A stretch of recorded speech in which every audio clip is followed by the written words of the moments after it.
DreAllDay.com. Dre Baldwin, DreAllDay.com. I want to talk real quick about is intentions mattering. Intention, not attention. I remember I was playing basketball with a guy once. I played with several guys like this, but one time, this one guy in particular, his whole thing was he was a great ball handler, and everybody who was watching the game knew that this dude was really good at dribbling the basketball. That was his thing. That was what made him significant in this environment, was that he was this great dribbler and he would do all these moves and all this stuff, and the crowd would be oohing and ahhing about his dribbling moves. And I remember playing with him, and we wasn't even at the end of the game. At the beginning of the game, it was obvious to me he's the kind of player that I did not like playing with. I didn't like playing with players like him because his whole thing was the dribbling thing, and because everybody knew it, and he knew that everybody knew that they wanted to see him do his dribbling thing. That's all he would do. Every time he got the ball, he's doing all his dribbling stuff. And somebody would be open, he wouldn't pass him the ball. He wasn't even shooting the ball. He was just doing his dribbling moves because he knew that was the thing that was going to draw more attention to him.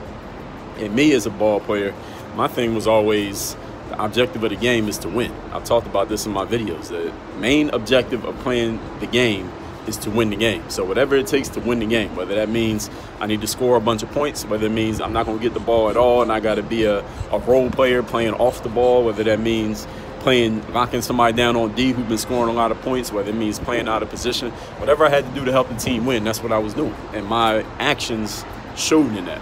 And that was the thing that made me significant in the game. What made this dude significant in the game was that he did his dribbling thing. And the problem with that was it was more about drawing attention to himself than actually helping the team win.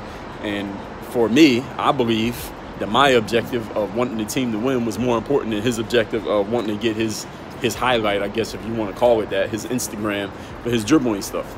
So, and I'm bringing all that up to tell you this, that intentions matter when somebody's doing something.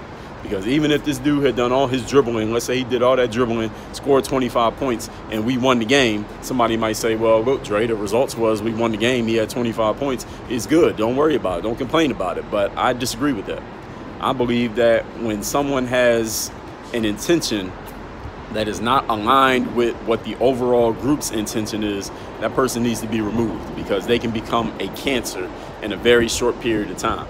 And the more skilled an individual is, the better they are at doing what they do.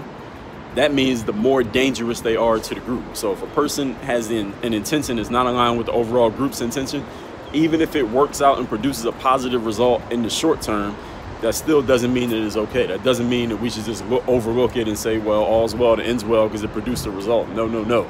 Because eventually it's not going to produce a result. And what it's going to do is going to cause everybody else in the group, when they see that this person has this intention of just doing something for themselves and not for the group, and it's working and it's being tolerated, guess what everybody else is going to do?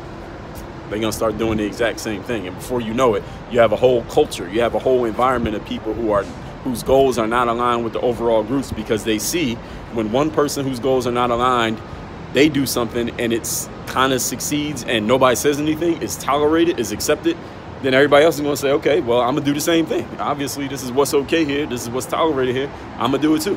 The same thing that happens like when y'all was in school, and then you who's in school, you notice if there's one kid in the class acting up and the teacher don't say nothing, they just let the kid act up. Well, eventually, everybody's going to start acting up. Even the kids who are not, quote unquote, bad kids, they're going to start acting up simply because it's tolerated. It's being accepted and ain't nobody saying nothing, and we going to do it too. This is the way that intentions matter. So once you step into a leadership position anywhere in life, you need to pay attention to what you feel, what you judge to be another person's intentions. And you can't read another person's mind, so you don't know what they're thinking. You can judge somebody's intentions based on their actions, based on their energy, and based on how other people respond to them. And if their intentions are not aligned with your goals, you can talk to them and try to communicate and figure things out. But if they're not changing and not doing what you want to do, you got to get rid of them. And the more skilled they are, the quicker you need to get rid of them and take action and do something about that. Because I guarantee that energy won't affect everybody. Work on your game. Dre all day. Hey, this is Dre all day. If you enjoy this mental game stuff that I talk about on video every day, then I put together a simple master class that will give you one key tip for developing what I call the bulletproof mindset. All you need to do is go to workonmygame.com/bulletproof. Is the link right here, and it's down below in the video descriptions. Just click on it, take you right to the page. I'm going to give you that video. It's about 20 minutes long, this masterclass I put together. 1 key tip for developing a bulletproof mindset. And when you get that special masterclass free video, I'm also going to make you a special offer to get the full bulletproof mindset experience. So just go to that link that you see right here, and I'm going to show you how to develop that bulletproof mindset right now. So if you like this video that you just watched, I'm going to show you how to take it to the highest possible level. You ready for that? Let's do it.